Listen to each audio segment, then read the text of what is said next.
깊이 있는 시선으로 오늘을 바라보는 뉴스퍼레이드 문을 엽니다. 오늘의 주요 뉴스 보시겠습니다. 대한의사협회가 정부의 의대 정원 확대 추진에 반발해서 용산 대통령실 앞에서 철야 시위를 벌였습니다.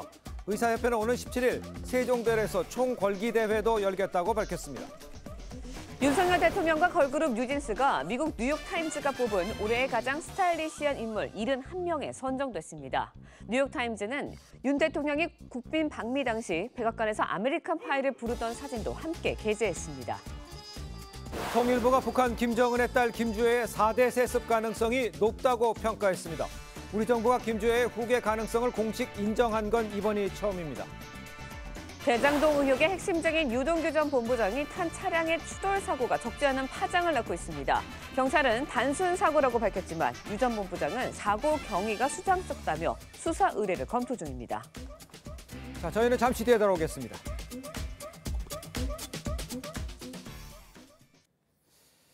시청자 여러분 안녕하십니까? 목요일 뉴스퍼레이드 시작하겠습니다.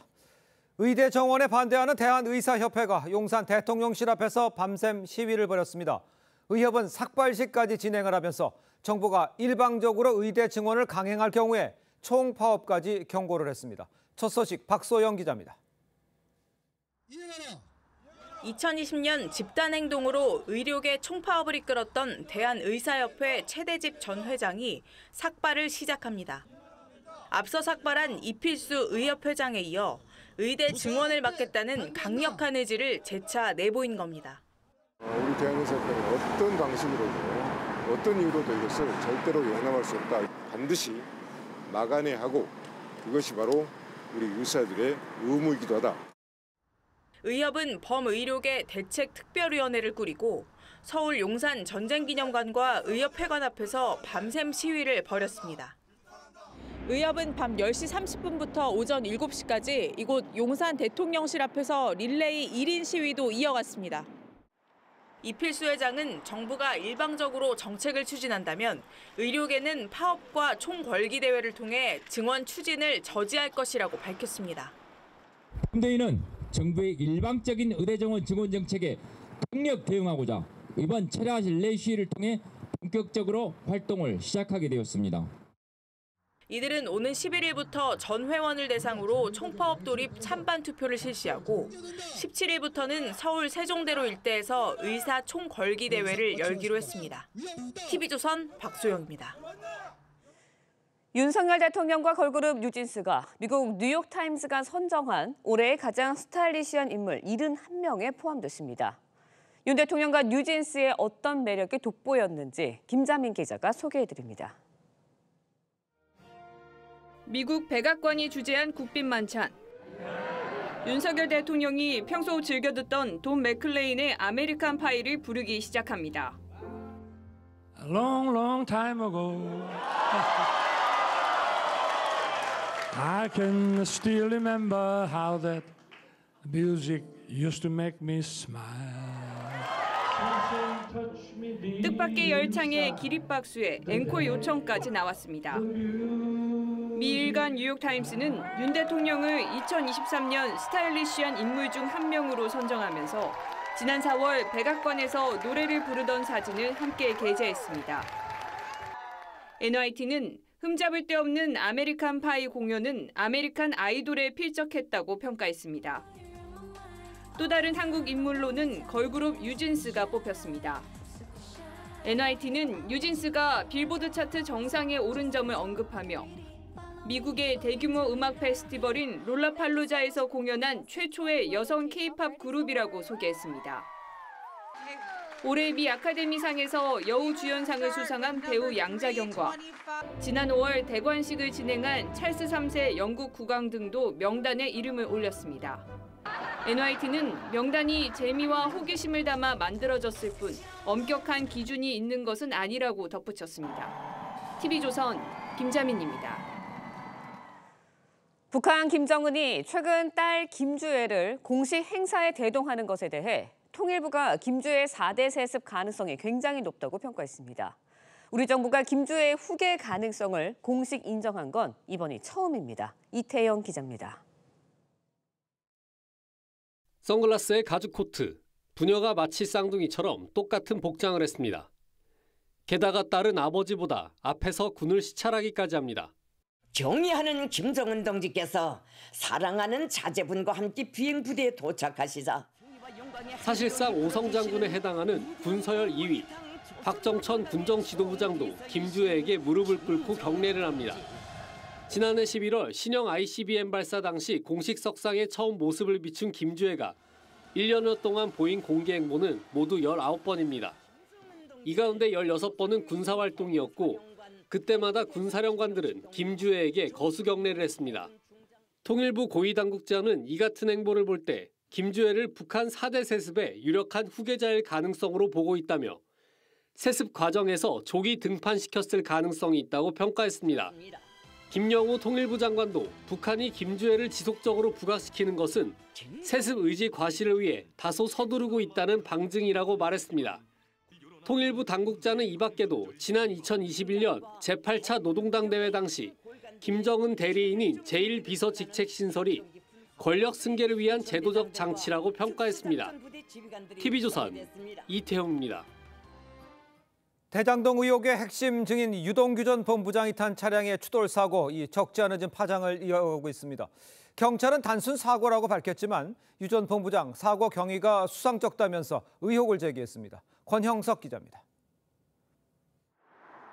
경기도 의왕의 한 고속도로. 밤 8시 30분쯤 3차선 도로를 달리던 유동규 전 본부장의 승용차가 8톤 트럭과 추돌하는 사고가 났습니다. 유 전 본부장 차가 3차로에서 2차로로 차선을 바꾸던 순간 1차로에서 2차로로 진입하던 8톤 트럭과 부딪힌 겁니다.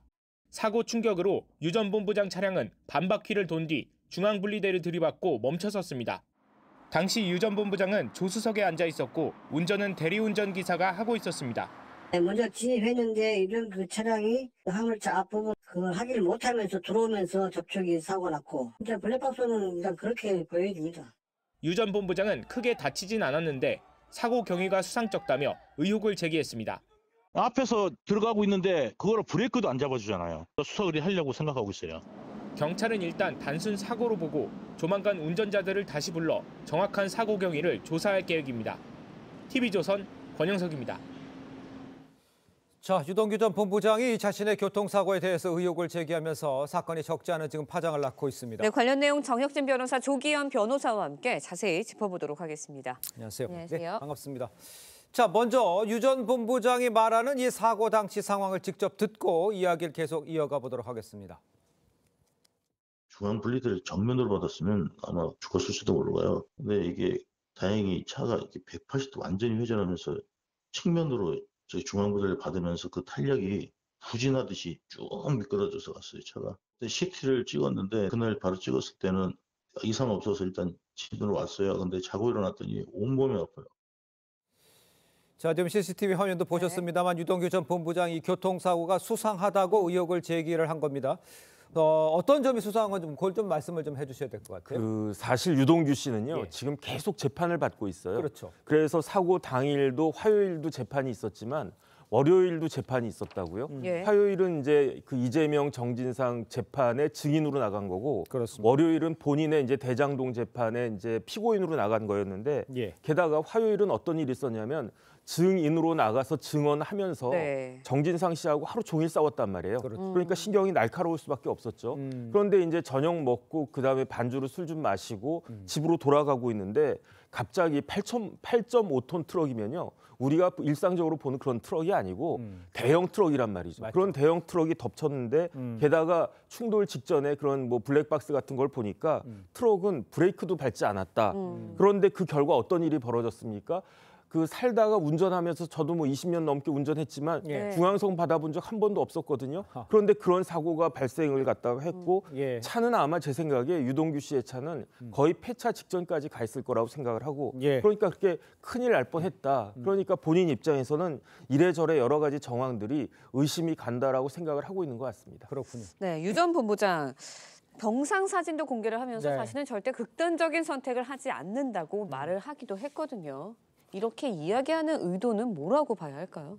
글쎄요, 이 사건과 어떤 맥락에서 연결되는 발언인지는 모르겠습니다만 지금 뭐 말씀대로 사고의 경위에 대해서 본인이 의심하고 있다고 하니까 네. 뭐 그런 차원에서 얘기를 한 것 같은데요. 이 사건은 그 사건 자체로 보면 될 것 같습니다. 앞에 진행되는 재판이나 이 네. 여러 가지 그 관련된 내용들과 별개로 이 사건은 사고 현장의 영상만 보면 단순 교통사고라는 걸 누구나 알 수 있거든요. 요즘에 워낙 유명한 그 교통 전문 변호사님이 유튜브 영상 보면 이런 유사 사례가 굉장히 많습니다. 누구의 과실이냐 문제만 따지면 될 일이고 뭐 어쨌든 대형 사고로 이어지지 않은 건 대단히 다행이지만 이 여기에 대해서 계속 경위의 음모를 제기하거나 문제가 있다거나 이런 논란이 계속되는 건 바람직하지 않다고 보고요.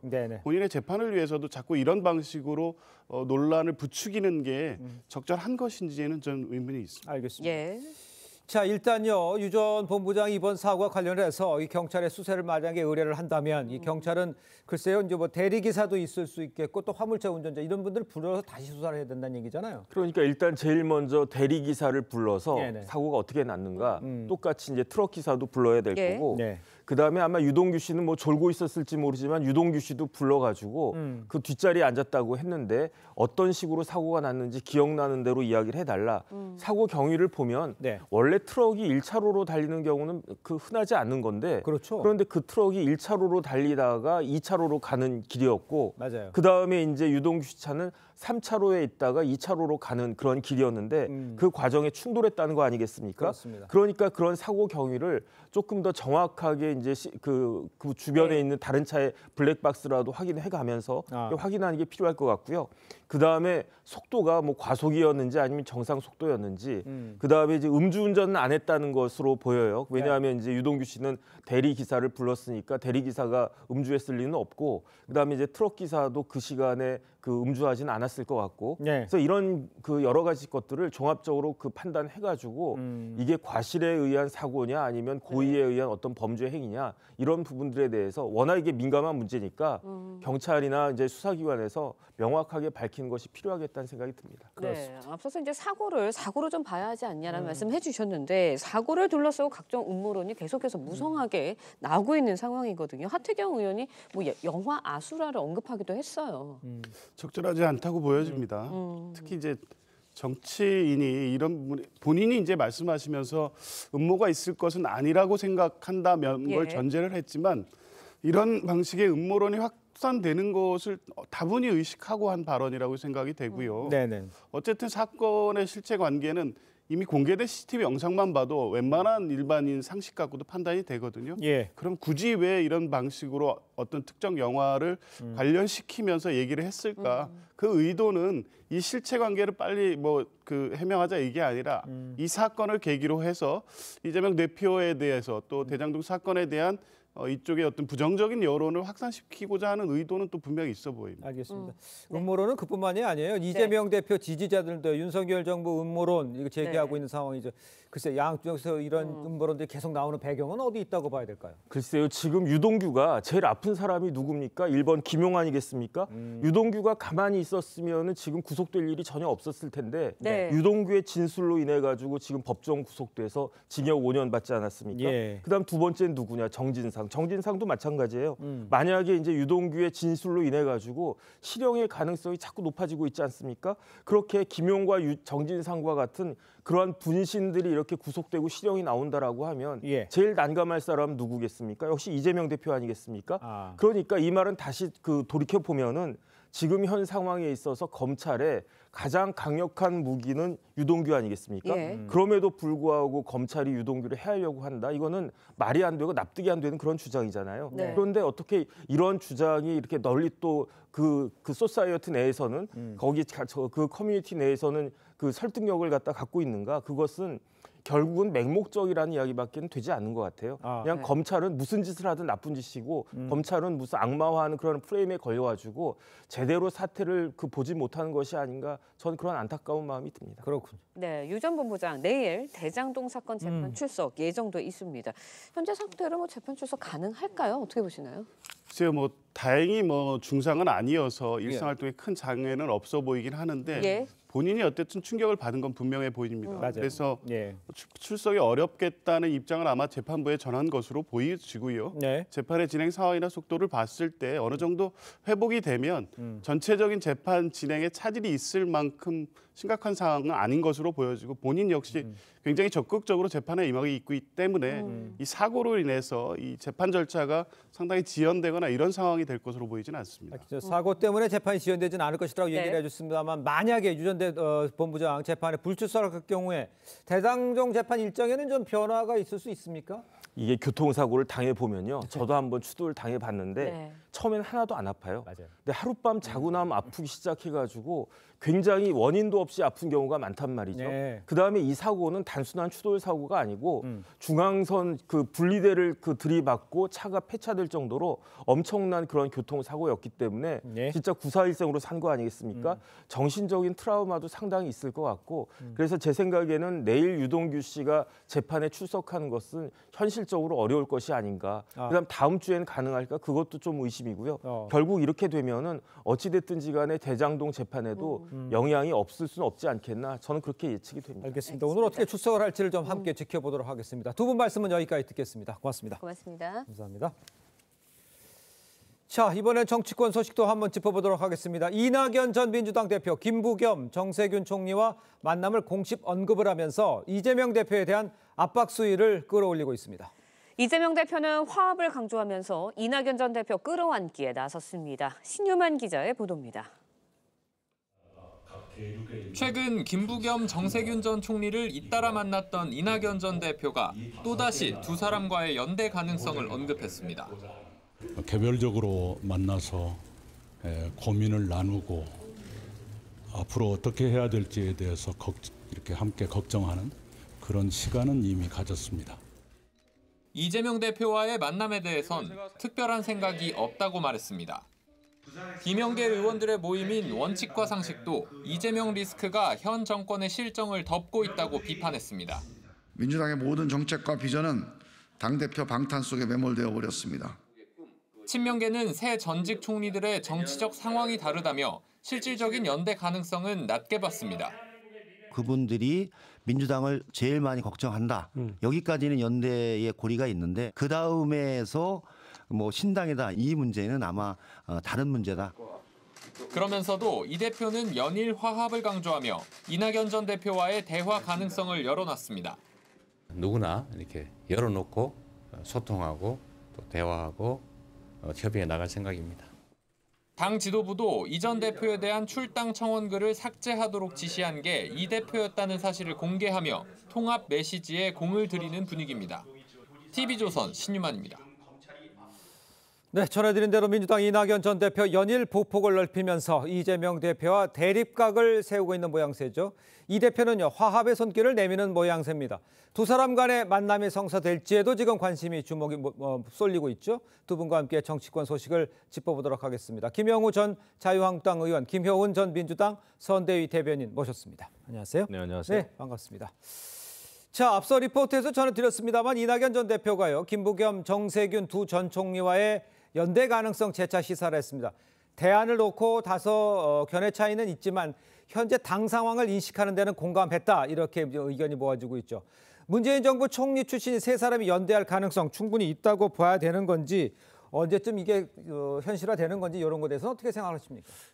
네, 지금 민주당은 최대 위기에 봉착했다 이렇게 생각합니다. 예. 총선을 앞두고 그냥 일반적인 그 비명계 의원들이 아니고 문재인 정부의 총리를 지냈던 세 분이 예. 지금 그 이재명 당대표가 이끄는 민주당에 대해서 문제가 있다.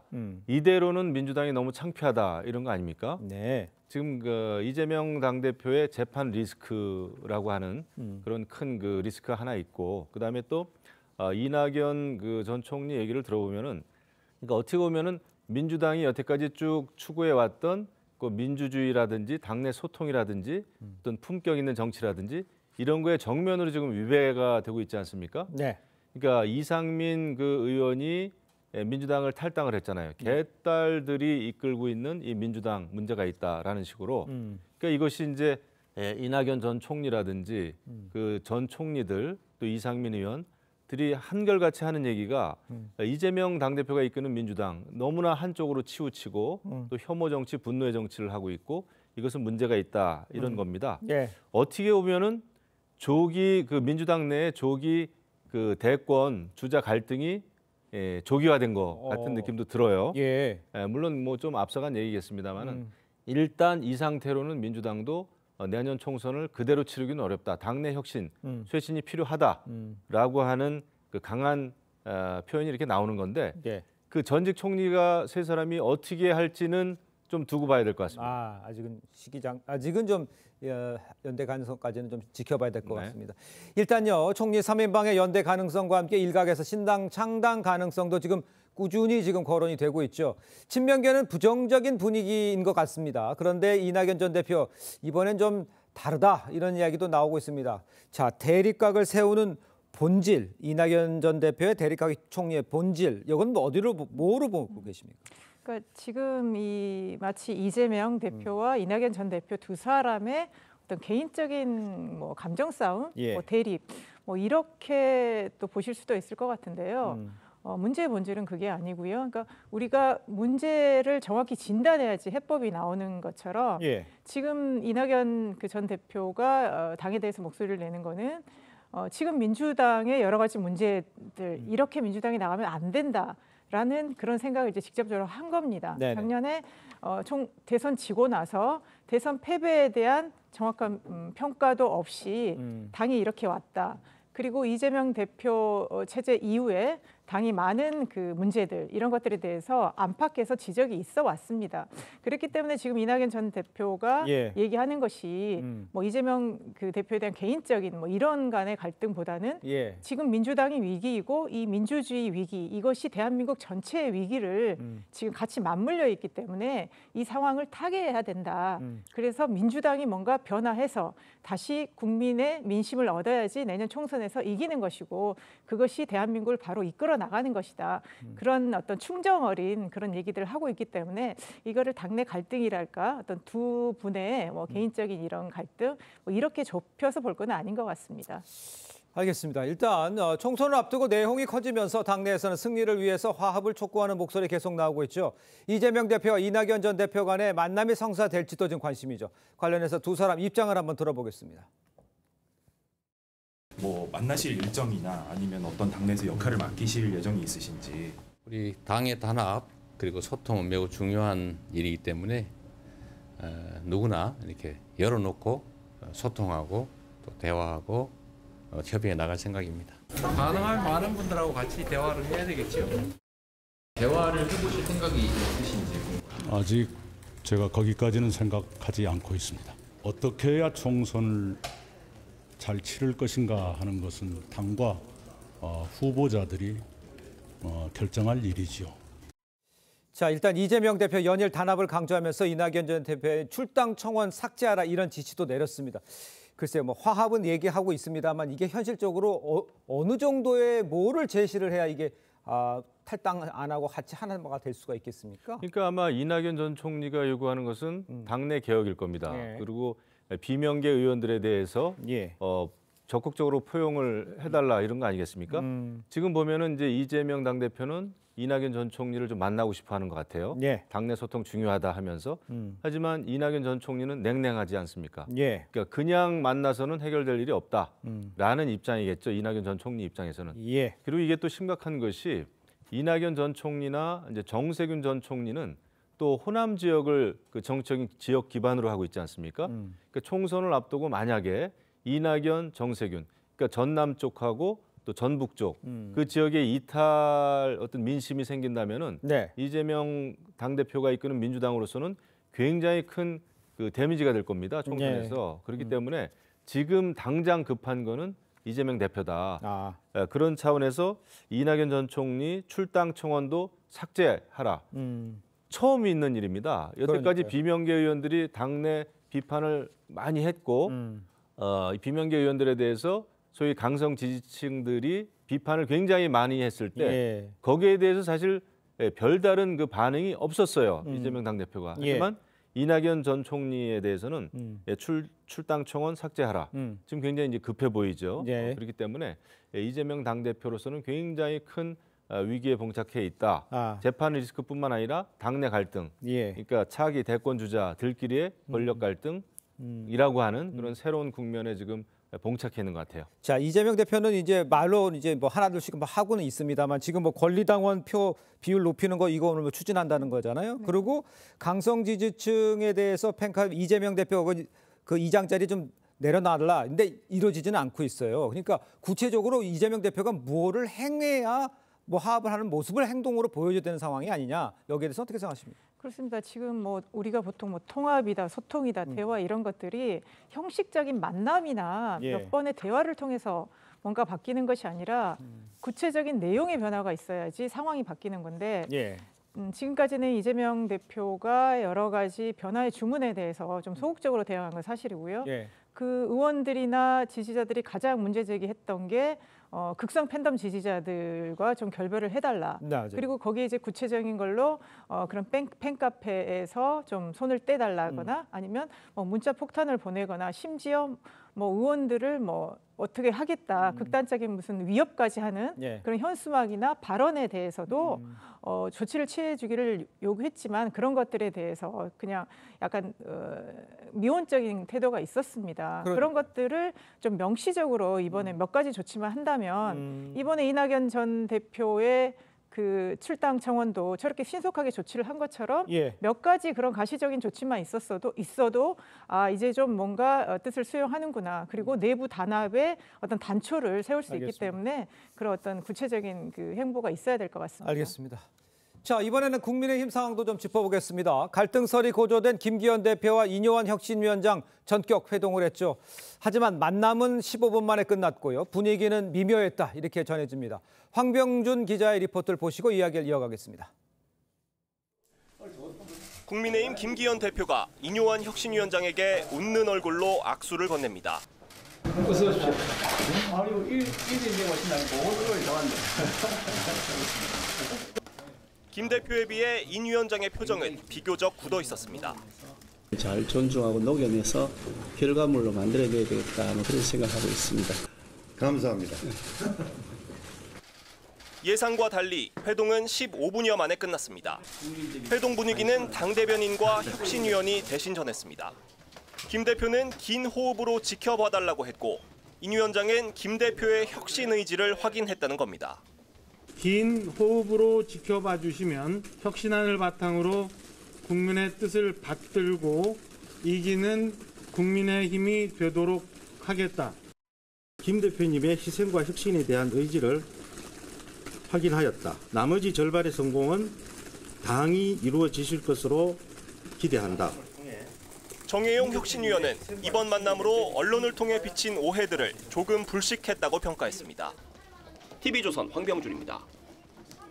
자, 보신 것처럼 어제 김기현 대표와 이뇨한 위원장이 15분 정도의 짧은 만남을 가졌습니다. 두 사람의 회동으로 이 눈앞에 파국은 피했다는 이런 평가 나오는데 이 완전히 봉합됐다 이렇게 볼 수는 있습니까? 그렇게 보기 어려울 것 같아요. 15분이라고 하는 짧은 시간 동안 뭐 무슨 얘기를 했겠습니까? 아마 원칙적인 얘기들을 주고받았을 것 같아요. 굉장히 의례적인 얘기를 하지 않았을까 싶은데 아마 사실상 이뇨한 혁신위원회는 지금 이제 종결, 해산 상황으로 가고 있는 게 아닌가 실질적으로. 조기 해산 상황. 그런 생각이 좀 들고요. 이제 그 혁신을 그러면은 어떻게 정말 완결할 것인가. 그게 이제 가장 큰 숙제인데 뭐 아까 얘기가 있었습니다만은 이기는 국민의힘이 되기 위해서는 결국은 그 이뇨한 혁신위원회에서 제기했던 혁신안들이 실천이 돼야 되는 겁니다. 근데 지금 자꾸 이 혁신안이 뭐 공관위에서 결정 권한이 있기 때문에 공관위에서 해야 될 일이다. 이제 이런 얘기들이 좀 있습니다만은 글쎄요, 제가 볼 때 그렇지 않습니다. 그 혁신이라고 하는 거는 당 지도부라든지 다선 의원들, 중진 의원들이 그런 그 혁신의 흐름을 만들어갈 수 있는 거거든요. 이게 어떤 뭐 공무원 조직이 아니기 때문에 이런 혁신은 뭐 공관위에서 해야 되는 것이다. 그런 게 그렇지는 않죠. 그 혁신의 흐름은 당 지도부에서 얼마든지 그 흐름을 만들어갈 수 있고 만들어 가야 되는데 그런 게 지금 보이지 않고 있다 보니까 혁신을 바라는 그런 민심에 지금 그 어긋나고 있다. 그래서 굉장히 이제 걱정은 됩니다. 어쨌거나 시간이 이제 촉박해지는데요. 공관위도 아직 구성이 안 됐습니다. 그러니까요. 여러 선거구에서 지금 경선을 또 빨리 치러야 되는데 아무것도 지금 진행 사항이 되고 있지 않아요. 이렇게 하다가는 그 때를 놓치면 시간을 놓치면은 혁신을 하기가 너무나 어렵고 또 총선에 다급해지면은 굉장히 그 시행착오가 있지 않을까 그런 면에서 굉장히 좀 걱정이 됩니다. 때를 놓치면 안 된다고 그러는데 그 김기현 대표 같은 경우는 속도 조절을 얘기하고 있어요. 본인이 생각하고 있는 어느 시점이 있다고 봐야 됩니까? 그러니까 지금 이제 이뇨한 혁신위가 뜨면서 가장 충돌하는 지점이 저는 김기현 대표 리더십과의 충돌이었다고 봅니다. 그러니까 이 혁신위가 뭐 마치 김기현 대표를 뭐 대체하거나 뭐 흔들거나 아니면 결과적으로 뭔가 김기현 그 리더십에 상처를 주는 목적이 아닌가라는 그런 의심 속에서 좀 출발을 했고 그리고 이뇨한 혁신위원장이 상당히 그 적극적인 행보를 하면서 여러 가지 안들을 많이 던졌습니다. 그중에서 이제 그런 거죠. 혁신위가 어떻게 보면 단도직입적으로 이걸 받으십시오. 안 받으면 뭐 나도 어떻게 할지 모르겠습니다. 이런 식으로 계속 나가다 보니까 뭐 중진 험지 출마나 이런 것들이 국민들의 눈에는 바람직하다고 보였지만 안에서는 수용하기 어려운 이런 식의 안이 되면서 그럼 과연 혁신의 내용이 이거밖에 아니었냐라는 이제 약간 용두사미도 될 수밖에 없었고요. 지금은 갈등으로 대충 그냥 봉합하자 이런 수순으로 가는 것 같습니다. 알겠습니다. 혁신위가 이제 조기에 종료할지에 대해서 사람 좀 지켜봐야 될 것 같고요. 이런 상황에서 이제 야당 영입인재 1호 인사인 이수정 교수가 험지인 이 경기 수원 정출마를 시사를 했습니다. 반면 용산 참모들 이 박민식 장관이나 뭐 김은혜 전 수석 같은 경우에 분당 을리학이 나오고 있고요. 이영 중소기업 벤처부 장관 같은 경우도 좀 따뜻한 곳 원하잖아요. 누구는 험지 가고 누구는 따뜻한 거 원하냐. 이렇게 내부에서도 좀 조율이 힘들 것 같아요. 대부분 다 따뜻한 곳을 원하겠죠. 그런데 근데 지금은 사실 누구나 할 거 없이 조금 그 유명세가 있는 인도가 있는 정치인들이라고 하면은 그래도 조금 험지 쪽으로 가는 게 그 당의 혁신을 위해서도 그렇고 특히 수도권 총선을 위해서는 필요합니다. 이게 선택이 아니라 굉장히 필요 불가한 일인데 이런 것들이 잘 이루어지지 않고 있어요. 그래서 당 지도부와 이런 그 선수들이 이 소통을 빨리 해야 됩니다. 전략을 짜줘야 되는데 이 교통 정리가 지금 전혀 이루어지지 않고 완전히 그 교통 혼잡이 지금 이루어지고 있어요. 이렇게 되면은 나중에 시간이 없는 경우에 우리 선수들끼리 상당히 유명세가 있는 능력이 있는 우리 선수들끼리 서로 내전을 치러야 하는 그러면은 그만큼 전체적인 총선에서는 불리해지는 거죠. 이런 거를 빨리 해결을 해줘야 됩니다. 지금 시간이 별로 없는데, 근데 뭐 정 안 되면은 뭐 경선으로 가겠습니다만은 글쎄요, 그것은 우리 당으로서는 굉장히 크나큰 전력 손실이 될 수밖에 없다 생각합니다. 알겠습니다. 자, 이 소식도 좀 짚어보겠습니다. 한동훈 법무부 장관이 어제 국민의힘 의총에 참석을 해서 이민청 신설의 필요성을 설명을 했죠. 여당 의총 첫 참석인 만큼 이목이 집중됐습니다. 영상을 보고 이야기를 이어가겠습니다.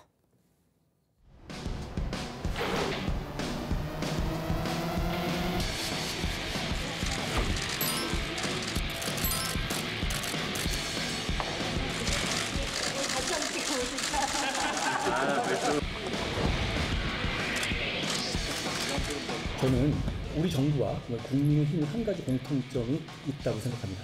우리는 미래를 정교하게 대비하는 사람들이고 국가와 국민에 대한 강한 책임감을 가진 사람들입니다. 당첨해 주셔서 고맙습니다. 설명을 잘해 주셔서 질의가 없으신 것 같습니다. 수고하셨습니다. 네, 감사합니다.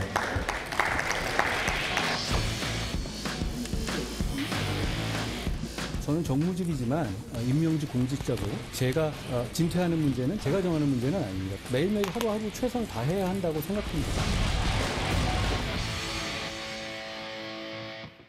자, 정책을 설명하는 자리였습니다만 때가 때인 만큼 여당의 이제 일종의 신고식을 한 건 아니냐 이런 해석도 나오고 있는데 어떻게 상황은 어떻게 보셨습니까? 글쎄요, 약간 한동훈 장관이 대통령인가라는 생각도 좀 했습니다. 그렇게 보셨어요? 국민의힘과 우리는 뭐 뜻을 같이 해서 국정을 잘 이끌어 나가야 된다. 뭐 이런 취지 발언도 했고요.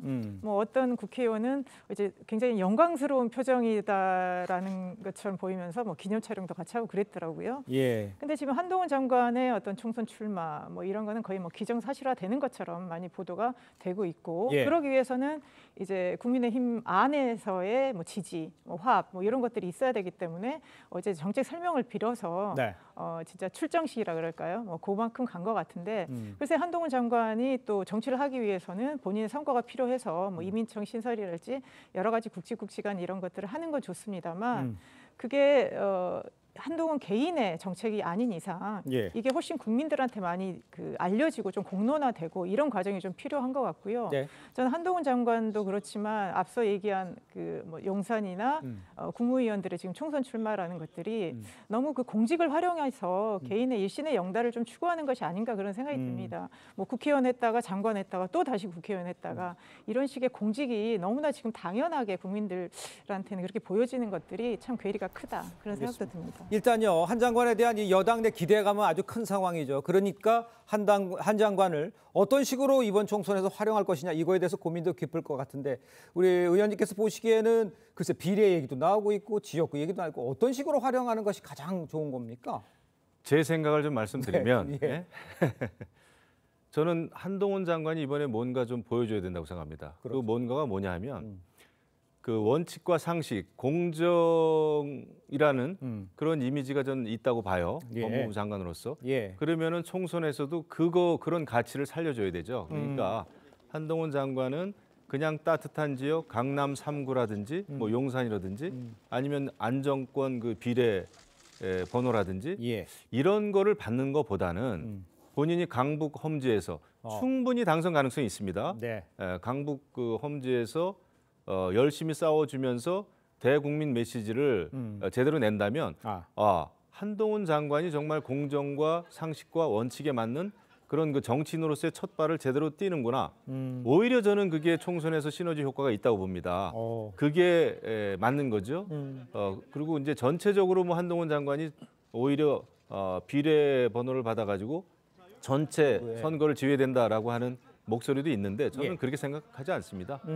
지금은 이제 누가 지원 유세해 준다고 해가지고 안 될 사람이 뭐 당선되고 그런 시대가 이미 아닙니다. 일단은 수도권 선거가 가장 중요한데 그런 입장에서는 이제 한동훈 법무부 장관이 기존에 야권 국회의원들의 비판에 대해서 반응하는 정도의 그런 정치를 했다면은 이제는 한동훈 장관이 뭔가 그 이상을 보여줘야 된다. 그러니까 상식과 공정에 맞는 그 정치 행보를 하면서 그리고 강북 지역에 가서 시장에서 좀 쓴소리도 듣고 비판하는 목소리도 듣고 그러면서 정치를 경험할 때 저는 앞으로 큰 정치인이 오히려 될 가능성이 더 높다 그렇게 생각합니다. 알겠습니다.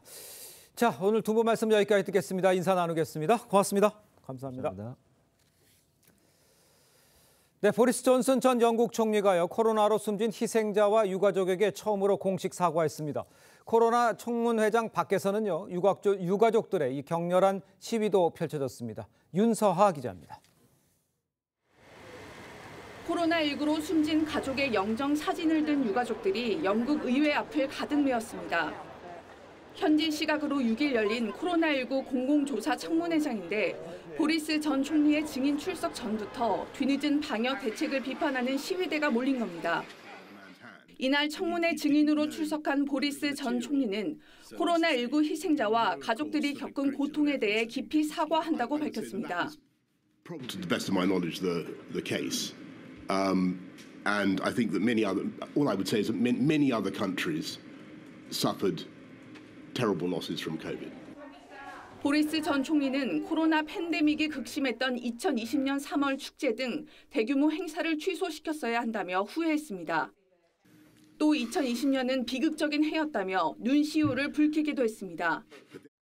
코로나19 당시 영국 총리실 직원이 방역 규정을 어기고 파티를 즐겼다는 일명 파티 게이트가 논란이 되자 존슨 전 총리는 총리직에서 사퇴했습니다. 영국 정부는 코로나19 대응 과정을 전문적으로 평가하기 위해 사상 최대 규모의 조사 기구를 열었습니다. 지난해 6월부터 시작된 청문회 등 공공조사 결과는 이르면 내년 초여름쯤 발표될 예정입니다. TV조선 윤서입니다. 미국의 주택가 한복판에서 한국계로 추정되는 50대 남성의 집이 폭발했습니다. 현장에서 숨진 이 남성은 운둔 생활에 기행을 일삼은 것으로 전해집니다. 이정민 기자의 보도입니다. 2층짜리 주택이 갑자기 폭발합니다. 잔해들이 화염과 함께 치솟고 벽돌집은 형체를 알아볼 수 없을 정도입니다. Honestly, at first thought there was a car that rammed into my living room. It was that abrupt. 총성이 들린다는 신고를 받고 출동한 경찰이 집안에 있던 남성과 4시간가량 대치하던 중이었습니다. 집안에서 수십 발의 조명탄이 발사된 뒤 폭발이 일어난 겁니다. As officers attempted to execute that search warrant this evening, the suspect inside the residence discharged several rounds. The house subsequently exploded. 현지 경찰은 한국계로 추정되는 용의자 56살 제임스 유가 현장에서 사망했다고 밝혔습니다. 현지 언론은 유 씨가 이웃 주민들이 자신을 감시하고 암살을 추진하고 있다는 게시물 등을 SNS에 올렸다고 보도했습니다. 이웃들은 유 씨가 집 창문을 모두 막고 지낼 정도로 은둔 생활을 해왔다고 말했습니다. TV조선 이정입니다. 부부싸움을 하다 아내를 살해한 전직 대형 로펌 변호사가 구속됐습니다. 부검 결과 아내의 사망 원인은 과다출혈로 인한 쇼크와 목졸림에 의한 질식으로 밝혀졌습니다. 곽승한 기자의 보도입니다. 모자를 눌러 쓴 남성이 법원으로 들어갑니다. 아내 살해 혐의를 받는 변호사 A씨가 구속영장 심사를 받으려고 법원에 출석했습니다. 혐의 인정하시나요? 우발적으로 살해하신 건가요? 국립과학수사연구원은 A씨 아내 사망 원인이 과다출혈로 인한 쇼크와 목졸림에 의한 질식이라는 1차 부검 소견을 내놨습니다. A씨는 경찰에 부부싸움을 하던 중 아내를 금속 재질 둔기로 때렸다고 진술한 것으로 알려졌습니다. 경찰은 A씨가 범행 후 한참이 지나 119에 신고한 점에 주목합니다. 경찰이 추정하는 범행 시각은 3일 오후 7시쯤인데 A씨는 7시 49분 아내가 다쳤다고 119에 신고해 수십 분의 차이가 있기 때문입니다. 특히 A씨는 경찰과 구급대가 출동했을 때 현장에 없었고 1시간여가 지난 뒤 변호사와 함께 나타났습니다. 경찰은 A씨가 시간을 벌며 범행을 은폐하려 했을 가능성을 조사 중입니다. A씨는 사건 발생 직후 자신이 다니던 대형 로펌에서 퇴사했습니다. TV조선 곽승한입니다. 네, 전해드린 대로 이 부부싸움 중에 아내를 살해한 혐의를 받고 있는 50대 변호사 구속됐습니다. 네, 관련 내용 송지우 기자와 함께 자세히 짚어보도록 하겠습니다. 안녕하세요. 안녕하세요. 자, 변호사 A씨 구속된 사유 다시 한번 정리를 해주셔야 될 것 같아요. 네, 영장 심사는 어제 오후 3시부터 서울중앙지법에서 열렸는데요. 법원은 A씨가 도주의 우려가 있다며 구속영장을 발부했습니다. A씨는 오후 1시 45분쯤 영장 실질 심사를 받기 위해 서울 성북경찰서 유치장을 나섰는데요. 모자와 마스크로 얼굴을 가리고 있었습니다. 네. 취재진의 질문에는 일체 침묵했고 오후 2시 30분쯤 법정 안으로 이동할 때도 아내를 왜 살해했냐, 혐의를 인정하냐 등의 취재진들의 질문이 쏟아졌지만 아무 대답을 하지 않고 법정으로 들어섰습니다. 네, 여러 의혹점들이 남고 있는데 A씨 아내를 둔기로 때렸다고 진술을 했는데 부검 결과는 질식사예요? 그렇습니다. 애초 A씨는 둔기로 아내의 머리를 때렸다고 경찰에 진술했습니다. 네. 추가 조사에서 이 둔기는 고양이 장난감으로 밝혀졌고 여기에 혈흔이 묻어 있었던 것으로 확인됐습니다.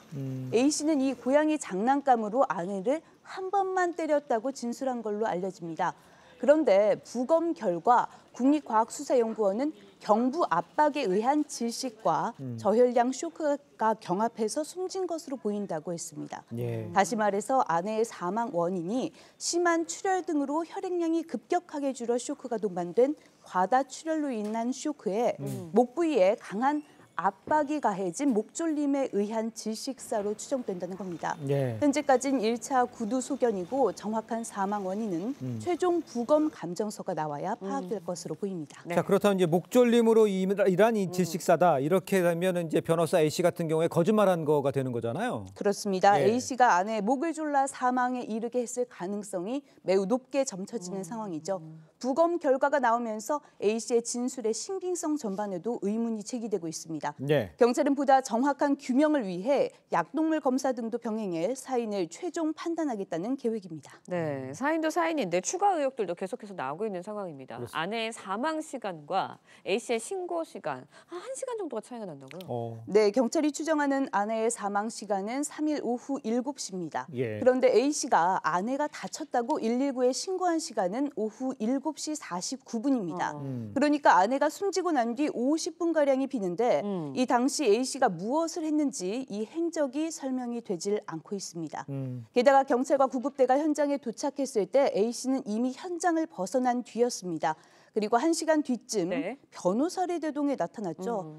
그래서 경찰은 A 씨가 시간을 벌면서 사건을 은폐하려 한 게 아닌지 의심을 하고 이 부분도 집중 조사하고 있습니다. 그렇군요. 근데 만약에 이 A 씨가 현장을 이탈하지 않았다. 이러면 사정은 달라질 수가 있었습니까? 네, 소방당국과 경찰이 현장에 출동했을 당시 아내는 이미 심정지 상태였던 것으로 전해집니다. 가정이긴 하지만 만약에 A 씨가 범행 직후 곧바로 신고를 했다면 어쩌면 아내의 생사는 달라졌을 가능성도 배제할 수는 없습니다. 예. A 씨의 신고 지연 그리고 사건 은폐 의혹 부분은 더욱 철저하게 수사돼야 할 필요가 있는 겁니다. 네, A 씨가 나갔는데 그럼 A 씨 대신에 집에는 누가 있었던 건가요? 범행 현장은 서울 종로구의 고급 주상복합 아파트였죠. 그러니까요. 경찰과 소방이 출동했을 당시 이 집에는 A 씨의 아버지가 있었던 것으로 확인됐습니다. A 씨의 아버지는 다선 국회의원을 지낸 유력 정치인으로 알려졌죠. 그러니까 범행 직후 A 씨 본인은 집을 나가는 대신 아버지를 현장으로 불렀다는 얘기입니다. 그렇군요. 자, 그렇다면 이제 A 씨가 아내를 살해한 범행 동기 지금 밝혀진 게 있습니까, 정확히? 현재까지 알려진 바로는 이 부부가 평소 금전 문제와 성격 차이로 불화를 빚어왔다 이런 정도입니다. 이들 부부는 사실상 별거 상태로 지내왔고 사건 당일 A 씨가 이 집을 찾았다 말다툼 끝에 범행이 이뤄졌다는 일부 보도들도 나오고 있습니다. 애초에 A 씨는 범행 얼마 전에 대형 로펌에서 퇴사한 걸로 알려졌는데요. 경찰 조사에서 범행이 이뤄지고 난 뒤에 퇴사 처리가 된 것으로 최종 확인이 됐습니다. 이번 사건의 정확한 범행 동기 역시 경찰이 밝혀내야 할 중요한 대목이라고 볼 수 있겠습니다. 그렇군요. 자, 지금까지 송지욱 기자였습니다. 고맙습니다. 고맙습니다.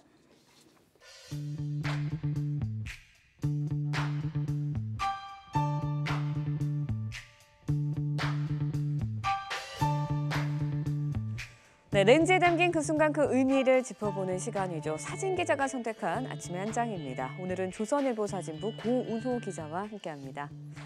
안녕하세요. 안녕하십니까. 오늘 아침에 볼 사진 어떤 건가요? 네, 아기 캥거루가 허공에 기타 치는 듯한 순간을 포착한 장면입니다. 올해 코미디 야생동물 사진전 수상작이 발표됐습니다. 유머와 사진 작가의 애정어린 시선이 담긴 사진들 함께 보시죠.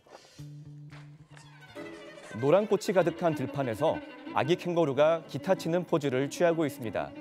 지그시 두 눈을 감은 캥거루의 모습이 웬만한 기타리스트도 울고 갈 자세입니다. 수달이 발레 자세에 꽂힌 아라베스크 동작을 취하고 있습니다. 나뭇잎을 잡으려다 착지하는 절묘한 순간을 포착했는데요. 사진가의 발레 선생님은 수달이 배를 조금만 집어넣었으면 완벽했겠다고 말했습니다. 방울새가 다른 새에게 고자질하듯 한쪽 방향을 가리키고 있습니다. 사진의 제목은 제가 그랬어요입니다. 네, 사진 속 야생동물들이 반려동물처럼 친숙하게 다가오는데요. 이런 사진을 찍는 비결이 있나요? 네, 사진가들은 초점거리가 긴 초망원 렌즈를 들고 숨을 죽인 채 원하는 장면이 나올 때까지 기다리다 셔터를 눌렀습니다. 이런 유머가 있는 사진은 이 제목이 중요한데요. 제목 센스도 수상에 적지 않은 영향을 끼친다고 합니다. 올해로 8회를 맞은 이번 대회는 85개국에서 5,300여 작품이 출품됐을 만큼 이 열기가 뜨겁습니다. 네, 웃음을 주는 동시에 멸종 위기에 처한 야생동물에 관심을 높이는 효과적인 사진 대회였던 것 같습니다. 아침의 한 장이었습니다. 1년 중 눈이 가장 많이 내린다는 절기 대설인 오늘 초겨울답지 않은 온화한 날씨가 계속되고 있습니다. 오늘 아침 서울의 기온이 0.9도로 어제보다 조금 낮지만 여전히 평년 기온을 웃돌고 있고요. 낮에도 11도까지 오르며 포근하겠습니다. 현재 일부 전남 남해안과 경남, 동해안의 제주도에 강풍주의보가 내려져 있습니다. 여기에 건조주의보까지 내려져 있어서 불조심하시기 바랍니다. 오늘 전국 하늘 대체로 맑겠는데요. 밤사이 대기 흐름이 원활해지면서 초미세먼지 농도 전국 대부분 지역에서 보통 수준 나타내고 있습니다. 오늘 한낮 기온은 어제와 비슷하거나 조금 높겠습니다. 서울이 11도, 청주 12도, 남부지방 13도 안팎까지 기온이 오르겠습니다. 내일은 강원 북부와 산지에 1mm 안팎의 비가 조금 오겠고 예년 기온보다 높은 온화한 날씨가 이어지겠습니다. 날씨였습니다. 네, 이상으로 목요일 뉴스 퍼레이드 마칩니다. 네, 저희는 내일 아침 7시 30분에 다시 찾아뵙겠습니다. 시청해주신 여러분 고맙습니다.